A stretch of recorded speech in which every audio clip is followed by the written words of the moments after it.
Bonjour, bienvenue sur Radio Sensation.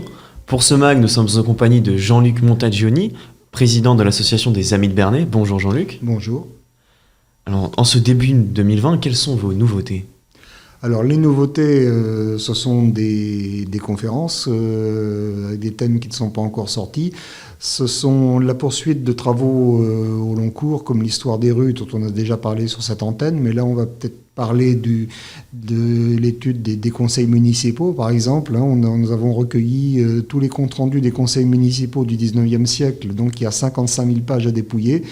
Le responsable de cette opération-là a prévu de nous faire des petits paquets, parce qu'en même temps, il y a des choses qu'il faut reclasser, mais on va apprendre énormément de choses sur la structuration de la ville depuis le 19e, au moment où s'organisait vraiment son urbanisme, s'organisait vraiment sur décision des pouvoirs publics.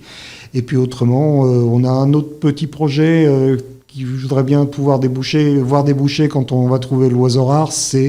Ça fera en 2021 le 150e anniversaire du combat contre les Prussiens sur le plateau de la zone industrielle, actuellement, la rue d'Alençon. Là. Et j'aimerais bien faire relire par un historien professionnel le récit de ce combat pour le réanalyser. Mais là, ça va être un petit peu plus difficile. Pourtant, ça arriverait à point nommé avec les 150 ans. Mais autrement, on travaille bien sûr sur un nouveau bulletin. Le dernier vient à peine de sortir et puis déjà, il faut penser au suivant. Et donc vous venez de le dire, le dernier bulletin est sorti. Sur quoi porte-t-il ? Quels sont les thèmes principaux ? Alors, sur les thèmes principaux, on a la fin de l'article consacré à la biographie de Prétexta Oursel, qui était un marin qui était corsaire sous l'Ancien Régime. Alors, corsaire, ça veut dire pirate légal. Et autrement, ce monsieur était très bon dessinateur, et quand il a été rendu à la vie civile, il a mis son talent de dessinateur au service de qui avait besoin de dessin, puisqu'à l'époque la photographie n'était pas encore sortie. Donc par exemple le trésor de Berthouville, trésor gallo-romain de Berthouville, dont une copie existe au musée de Bernay, c'est lui qui s'est chargé d'en faire tout le dessin, puisqu'on ne pouvait pas à l'époque photographier les pièces, la photographie n'était pas encore accessible. Par contre, il y a quelques petites zones d'ombre sur la vie de ce monsieur, donc on a encore des choses à découvrir en ce qui le concerne. Mais autrement, on a un article sur une photo de toutes les notabilités présentes lors de l'inauguration de travaux à l'ancien collège, c'est-à-dire le prédécesseur du lycée Fresnel d'aujourd'hui. L'ancien collège était à l'emplacement de la Poste actuellement.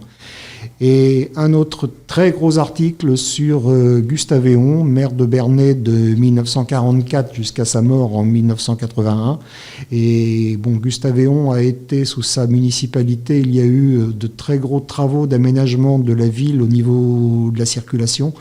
Avant lui, les camions se croisaient dans la Rutière, puisque c'était l'axe de Rouen-Alençon qui prenait la Rutière.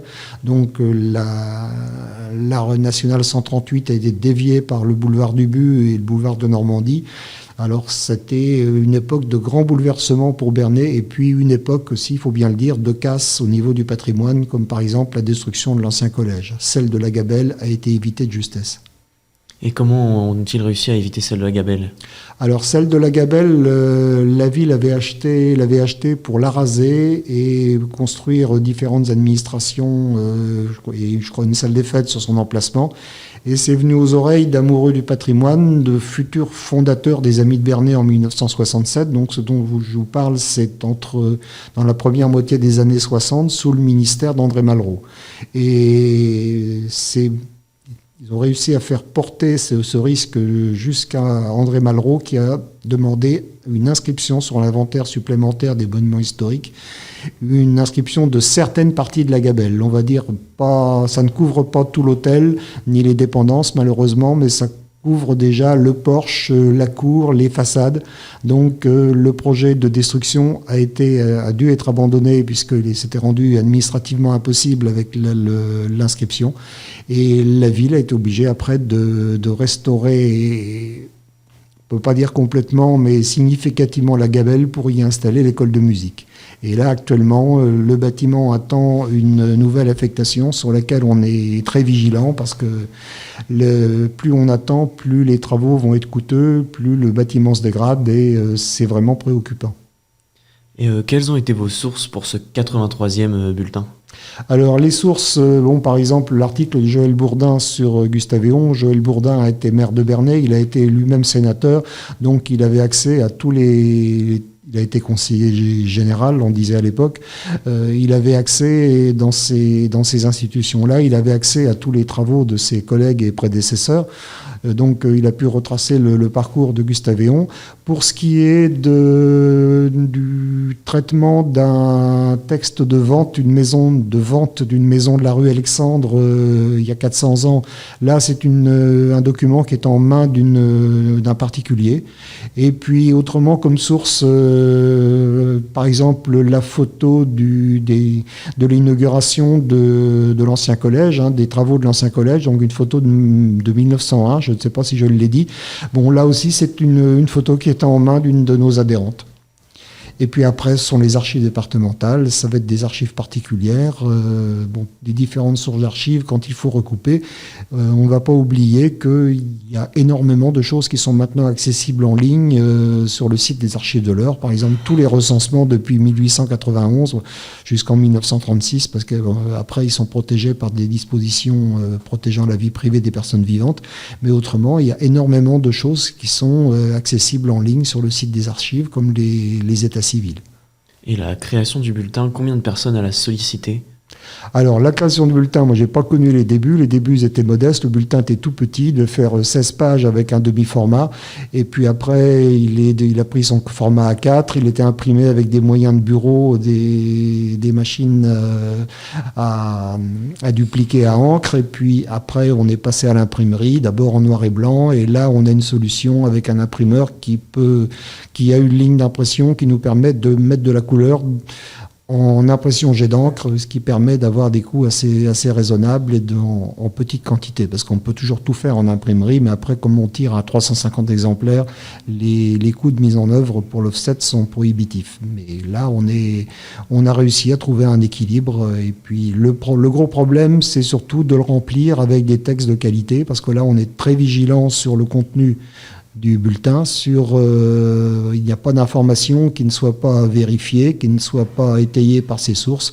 Si jamais c'est une tradition orale, on dira tradition orale, mais le bulletin a un comité de lecture, un comité de rédaction qui peut être très sévère parfois, et quelquefois les critiques s'affusent, les réunions s'éternisent un petit peu, mais vraiment chaque phrase est vraiment décortiquée, et il faut que l'auteur souvent est présent, et puis il se justifie quand il a à se justifier, ou autrement il accepte les modifications. Alors surtout, il y a des membres du comité qui ne sont pas bernéens depuis longtemps et qui jouent le rôle de Candide, qui ne comprennent, quand la phrase ils ne la comprennent mal, ils nous disent mais je comprends rien, ou ça je comprends à l'envers, ou je comprends mal, et donc à ce moment-là on retravaille les phrases. C'est pour ça que le bulletin parfois est un petit peu long à sortir, c'est parce qu'il y a beaucoup de travail en amont. Donc chaque sortie de bulletin est vérifiée par... ça fait l'objet de plusieurs réunions. Donc c'est vérifié par c'est les membres du conseil d'administration qui sont d'office membres du comité bulletin. Et puis, effectivement, chaque article est vérifié. Et surtout, il est passé au crible de la compréhension, on va dire, avec les autres membres on s'assure que ce qu'a voulu dire un auteur, c'est bien ce qui va être compris par les lecteurs. Et où est-ce que les gens peuvent en savoir plus sur votre association et se procurer le bulletin ? Alors, on est présent à la Maison des Associations tous les mardis après-midi de 14h à 16h. On a une permanence. Et puis, à la Maison des Associations, je le rappelle, c'est là qu'on a notre fonds documentaire. Et puis on peut nous rencontrer aussi juste avant les conférences ou après le deuxième mardi du mois aussi à la Maison des Associations et autrement sur rendez-vous. Donc on nous trouve sur Internet. Il suffit de saisir les habits de Bernay sur Google. Le site est référencé.